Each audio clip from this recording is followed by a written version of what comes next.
So I want to talk about the struggle of managing multiple interests and how to bypass that struggle or how to handle it.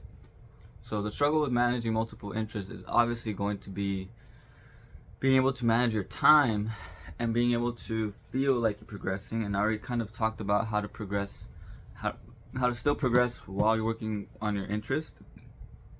But I want to talk about now kind of how to deal with the stress of multiple interests, because I have many things that I'm dealing with in my life, um, and I was facing this problem a few days ago, 2 days ago, and I was realizing, I was like, dude, I have all these things that I'm working on.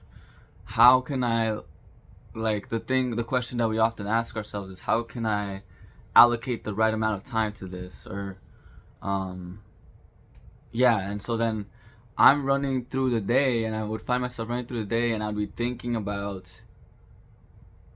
what was going on in my other aspects of my life. Like when I was with my wife, I was thinking about my business, or when I was at work, I was thinking about my business.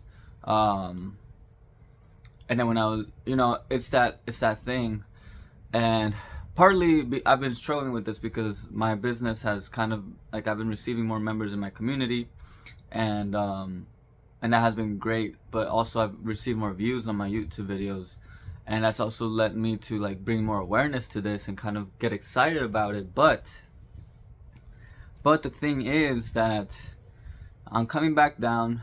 There was the excitement. I'm coming back down, and I realized that this is not going to be sustainable if I just keep putting my attention into my business, or if I keep thinking about my business when I'm not working on my business. Um, and it could be the same thing, like maybe you're struggling with learning how to draw, while also um, learning fitness, going to the gym. And I want to put it like this, very simply, which is, the key lies in your attention. The key lies in your ability to direct your attention. If you know how to be present and intentional with your presence, then you won't struggle. There won't be much of a struggle. And my main struggle was basically me worrying whether I was doing enough work, or whether I was doing the right work. That's often the problem that we face. Am I doing enough? Am I doing enough of the right? And in reality, I believe that only the way to do it right is to be present. So when you're working on it, be present, and you will do it right. So that automatically solves that. And am I doing enough? Well, enough really has to do with your values. It's not about whether you're putting yourself in a situation to be able to succeed within the constraints of the system that you're working in. It's about you reflecting on your current system and determining your values, what matters in your life, and making sure that you allocate the time and attention to those things before anything else. So for me, my main things are practice meditation, study, and reflect. Those are the three practices that I have learned have been pivotal to my stability. And also the fourth one would be shoot a video daily, right? If I can do those things, then everything else doesn't really matter. I can go through my day and I'm chilling.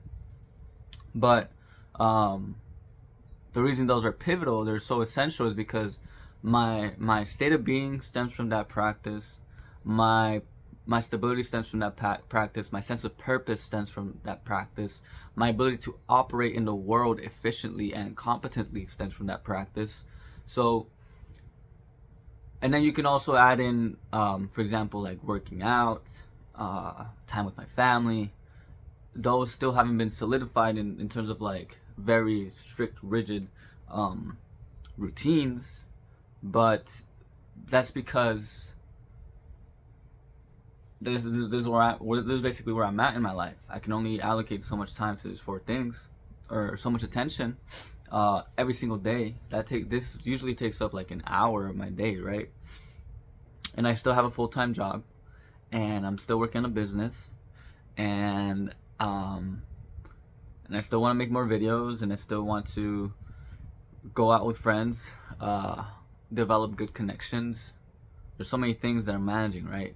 And I still want to learn. I want to take another course on animation, and so how will I find the time to do that? And I also want to get a promotion on my job. How am I going to allocate enough time to study for my promotion?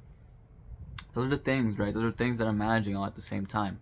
So I understand that spirituality solves the issue here, because the more present I am, the more efficient I become. That's the rule. And I wrote something on Instagram. I'm gonna have to paraphrase it because I'm using my phone to record. But I basically said that the struggle with the busy life is not that you don't have enough time to get through all the things that you want to get through. It's that you're not putting the right time. It's that you're not allocating your attention in the right way. So I lose time when I'm not focusing on the task at hand. In reality, I should be able to walk away from my office and leave it there. It's done. I don't have to think about my work. But the problem is I carry my work on my phone. I'm checking my stats. I'm checking like if people are following me. I'm checking all these things. And I'm realizing that takes away from my work at work, where I should be studying. I should be putting attention, taking notes on how to be a better server. And or how to be better server. So I'm realizing that when I'm at work, it's like you have to set the right intention. It's like you set the right intention and act on it, and make sure that you're diligent with your thoughts, diligent with your actions. So right now I have to get ready for work. I told myself by 11:10 I'm going to be getting ready, and hopefully even sooner than that. Right now, after I cut this video short, So yeah, the problem isn't that you don't have enough time. It's that when you are in the place, is that you're not focusing your attention on the right task. You're not present. That's a huge one that people don't realize. It's like, if you want to get the most out of life, the only way to do that is to be able to connect with the moment at hand. You're not going to be thinking about business when you're trying to talk to your loved one, when you're trying to be a dad. When it's dad mode, you're dad mode. When it's business mode, you're business mode. And you have to be able to create those boundaries so that nothing seeps into the other areas. It's like you have these channels, they're all connected. You are the connected thing. You're the being that connects it all. But you have to be able to give each area its attention, and also its effort and time that it deserves. And that time will be determined by your values. So primarily focus on your values, focus on your purpose, focus on what you want to do with your life, obviously. But it's not obvious. It's more about you figuring that out. Figure that out first. Then the next thing is make sure that you're very diligent with your attention, and make sure that you're present. And so then the final thing that I said when I wrote the reflection was that you have to learn to also, in harnessing your attention, the key to that is also understanding what you can control and what you can't control. Because I cannot control how many people follow me, how many members join my community. I cannot control whether I'm like how fast I become a server. Like I can, but I can't really. Well, like that's a decision up to my manager, right? And then what I can control is like my output. It's my mindset. It's my health. It's my eating habits. It's my sleeping habits. Those are the things I can control. My attention, which is everything, stems from there. So if I understand I can control these, but I'm at work and I'm thinking about all the other things that I cannot control, then I'm only gonna be stressed out, and I'm only gonna be thinking about things that don't matter, and I'm only gonna be and that's when I'm gonna get to the place where I feel overwhelmed. This is why you get overwhelmed. So the key to doing this is like, understand, hey, if I'm gonna be learning to draw, I'm gonna allocate 1 hour of my time to it. It has to be a minimum. It's not you doing extras. Just do enough. Like I said, all you need to do is hit 80% mastery. Just do enough. If it's 20 minutes, do 20 minutes. If it's 30 minutes, do 30 minutes. But make sure that it's a non-negotiable. It's the same thing for fitness. For me, it's like at least once a day I go on my days off, when I'm off 4 days a week, and then when I'm have 5 days a week, then I go at least once a week, and that's it. I don't have to try and be like the dudes that are going every single fucking day, dedicating 2 hours to work out, getting pumps, getting the results. That's the results that they want to get. And that's another thing. It's like you have to understand what matters to you. Like if you're not an artist. It's like, how do I say this? You are where you are right now, and you know what you want to do. So stop trying to be something that is not you. So stop trying to imitate others. Stop trying to get the results that other people are presenting in their life. Which is why social media can be detrimental, because you put yourself in a place of perfectionism and you're not there yet, and obviously you're thinking about why you're not there yet, which are things that you cannot handle. Right? Again, these are things that you can't handle, and that don't really matter. What you can control is your attention, the time you're putting in, your health, etc. All these things build up and help you develop the mindset that allows you it's not even the mindset. Develop the mind. Develop your mind and emotions to the degree that allows you to go into every situation and really derive the most out of it. There's a lot to talk about here too, because the person that you become as you develop yourself, your skills, your mindfulness, etc., you build yourself up. So you give yourself more leverage. So whenever you enter into a field, you're able to learn faster, because your ability to focus. So this all goes hand in hand. It's about the long-term play, the long-term game. And the final thing that I said was that I am a master of my fate, but my fate lies in the process, not in the results. Think about that. You are the master of your fate, but your fate lies in the process, not your results. Because of it's already written when you close that loop. The loop closes after the process, or once the process is done. Once the process is done, you don't think about it.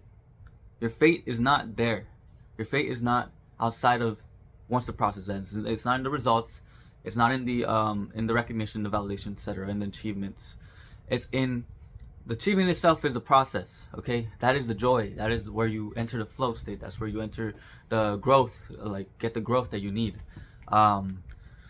So tying it all back together, if you're looking to manage multiple interests, I believe that you should first be doing it because it's out of passion. It's something that you want to do from your heart. Inherently, it's calling you to pursue this thing. And if it's the first time you're doing it, or if it's the second, fifth interest you're taking on, this will apply. Focus. Let's go through this. First, determine your values. Find out why you're doing it. Second, make sure that you're present. Focus on presence. Set the right intentions, and make sure that you're diligent about the attention that you're putting onto the things that you're doing. And the third thing, focus on things that you can handle, not the ones that you can't handle, which is hard to determine, but when you sit down and journal it, you will figure it out. And then fourth, remember that your fate is in the process. It is not outside of it. Once the process ends, let it go. Go on to the next thing. Focus on the next thing, the thing that in your face that you need to do next. All right? That's it. Hopefully that's helpful. I know it will be. So if you guys are interested, first off, subscribe, but also join my community. I am working on building a community full of individuals who are looking to find a purpose and actualize their spiritual gifts.